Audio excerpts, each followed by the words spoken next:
মাদ্রাসার ছাত্রদেরকে খোটা দেয়, যাকাত খাইস, ফিতরা খাইস, আবার বড় বড় কথা বলিস। কথা বলেন।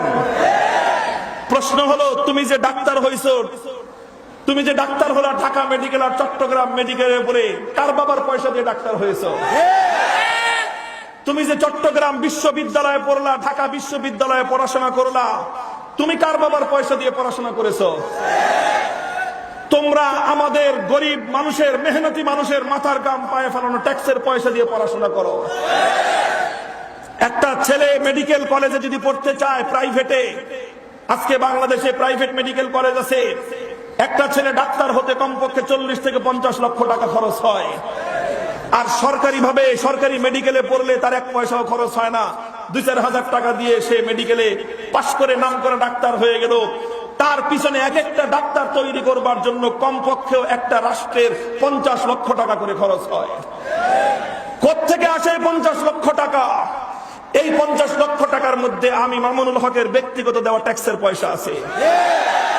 ওই 50 লক্ষ টাকার মধ্যে একজন মেহনতি কৃষক, শ্রমিক, রিক্সাওয়ালার ট্যাক্সের পয়সা আছে। তাহলে তুমি যে আমাকে বললা আমি বড় লোকের যাকাত খেয়ে পড়াশোনা করেছি, তুই বেটা কার বাপের পয়সা দিয়ে ডাক্তার হয়েছিস?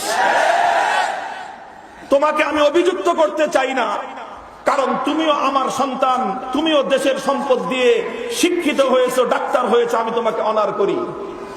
তুমি দেশের সম্পদ ব্যয় করে শিক্ষিত হয়েছো, ঢাকা বিশ্ববিদ্যালয়ে পড়ে, আমি তোমাকে কটাক্ষ করতে চাই না, আমি তোমাকে সম্মান করি। তুমি যেমন জনগণের পয়সা দিয়ে পড়াশোনা করে মানুষ হয়েছো, শিক্ষিত হয়েছো, মাদ্রাসাগুলোর ছেলেরাও আল্লাহ প্রদত্ত ট্যাক্স, যাকাতের পয়সা দিয়ে তারা লালিত পালিত হয়। আমাদের যাকাত আসে বড় লোকের পকেট থেকে, আর তোদের ট্যাক্সের পয়সা যায়, তোমাদের ট্যাক্সের পয়সা যায় সাধারণ মেহনতি মানুষের মাথার ঘাম পায়ে ফেলানো ট্যাক্সের পয়সা দিয়ে। তাহলে তুমিও আমার পয়সা দিয়ে লালিত হও, আমিও তোমার পয়সা দিয়ে লালিত হই।